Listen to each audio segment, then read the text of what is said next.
Bonjour à tous et bienvenue, vous regardez 6 minutes chrono, le rendez-vous quotidien de la rédaction de Lyon Capitale et aujourd'hui nous accueillons Cécile Michel, bonjour. Bonjour. Vous êtes coprésidente du groupe Les Écologistes au Conseil régional. On vous a invité pour revenir avec vous sur une des polémiques récentes liées au Conseil régional. C'est un courrier envoyé par Laurent Wauquiez, ancien président de la région et qui a un titre de conseiller spécial dont on peine parfois à délimiter les contours, adressé aux agriculteurs, où en gros ils s'en prenaient ouvertement à l'Office français de la biodiversité. J'imagine que vous avez trouvé ce courrier scandaleux, ce qui a aussi été le cas de la préfecture du Rhône qui l'a recadré. Est-ce que vous pensez finalement que l'incident est clos aujourd'hui ? Je pense que l'incident est loin d'être clos puisque c'est véritablement un nouveau pas dans toutes les attaques à l'état de droit que fait désormais Laurent Wauquiez et dont il se fait coutumier. C'est un nouveau pas, mais c'est un pas qui est assez conséquent. Ce courrier il a été reçu par les agriculteurs le 20 février et le jour même, nous avons reçu vraiment de très nombreuses alertes tant ils étaient choqués.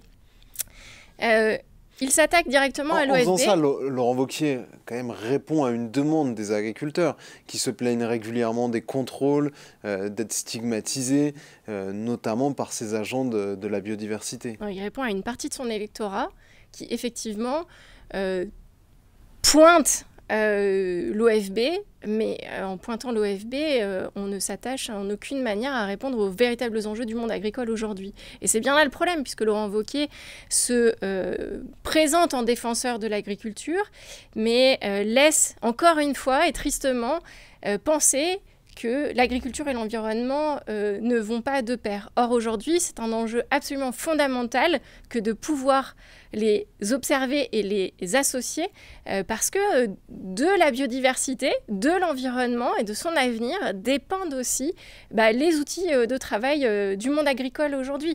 Donc, c'est indispensable de pouvoir avancer de pair et d'avoir des politiques publiques qui, justement, viennent conforter aussi les agriculteurs dans l'adaptation de leur modèle. Il y a de très nombreux agriculteurs, je le souligne, aujourd'hui, qui font déjà largement avec, justement, les enjeux environnementaux, avec la préservation de la biodiversité, et pour qui ça n'est pas un problème. Au contraire, c'est un enjeu dans lequel ils s'engagent. Donc, il n'y a aucune raison d'aller pointer les agents de l'OFB, qui sont, je rappelle, des agents assermentés et qui font ni plus ni moins que respecter le droit. Donc c'est aujourd'hui extrêmement grave l'envoi de ce courrier aux agriculteurs par Laurent Wauquiez et Fabrice Panckoucke, puisque non seulement il dénonce sous un ton extrêmement populiste le rôle de ces agents, mais qu'il propose également d'engager les moyens de la région pour un appui juridique en cas de litige. Et là, ça dépasse véritablement un point de non-retour, je dirais, en termes de fragilisation de l'édifice républicain. C'est en gros la région contre des agents de l'État.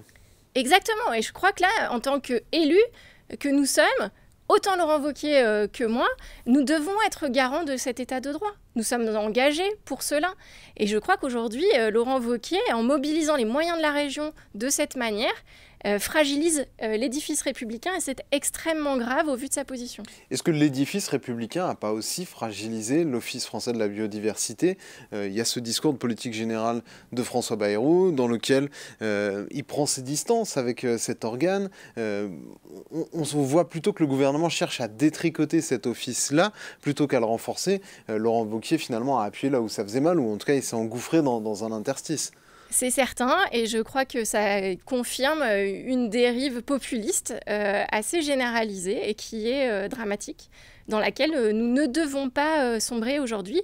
Les enjeux environnementaux liés au dérèglement climatique, ils sont nombreux, ils vont se renforcer.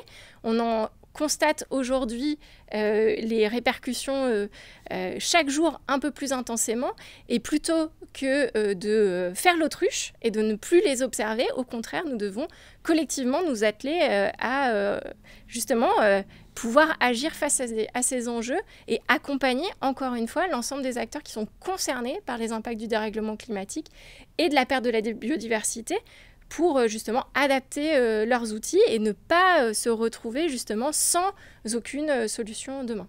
Un autre dossier régional que je voulais aborder avec vous, c'est celui des Jeux Olympiques 2030 d'hiver. Le comité d'organisation a été lancé. Son président, Edgar Gros-Piron, un ancien sportif, a parlé dans un entretien au Monde d'une cérémonie d'ouverture qui aura lieu probablement à Lyon. À Lyon, on voit les deux exécutifs écologistes à la ville et à la métropole de Lyon essayer de se greffer à l'aventure olympique en disant « Nous, on est prêts à accueillir des événements, des matchs, peut-être même une cérémonie d'ouverture. » Vous, les écologistes à la région, en revanche, vous êtes hostiles, enfin, pas hostiles, vous êtes opposés à cette candidature française. Est-ce qu'il n'y a pas finalement une inadéquation entre les élus à la région et les élus lyonnais ? Non, il n'y en a pas, parce qu'aujourd'hui, ce qu'on peut constater, c'est que ces JO d'hiver, la majorité des épreuves qui vont être organisées doivent se passer en montagne. Et c'est sur cet aspect-là particulièrement que nous portons notre regard et que nous dénonçons en effet des JO absolument démesurés et des investissements qui vont à l'encontre de la nécessité de l'adaptation de la montagne, justement encore une fois à ce dérèglement climatique. Quand les élus locaux de Lyon et de la métropole proposent l'organisation, l'accueil de certains événements, c'est justement à partir des infrastructures existantes, de la capacité d'accueil existante de certains grands événements. Aujourd'hui, de toute manière, ces propositions, elles leur sont refusées, puisque finalement, les deux régions font de l'organisation de ces JO une organisation purement politique, et que même l'inauguration du siège du COJO n'a pas permis l'invitation des grands élus lyonnais et métropolitains. Donc c'est vraiment un sujet aujourd'hui politique, mais aujourd'hui je crois que nous n'avons même plus les moyens financiers de l'organisation de ces JO, et je le redis, toutes les garanties financières n'ont pas été signées par la France. Donc il est encore temps en réalité de s'arrêter parce que nous n'avons pas les moyens de faire les JO d'hiver tels que nous les avons connus par le passé. Et c'est ça que l'ensemble des écologistes, que ce soit à la région, à la ville ou à la métropole, dénoncent aujourd'hui et essayent d'attirer l'attention sur le fait que nous devons repenser nos grands événements sportifs. Merci beaucoup Cécile Michel d'avoir répondu à notre invitation, à nos questions. Moi je vous retrouve très bientôt pour une nouvelle édition de 6 minutes chrono. Au revoir.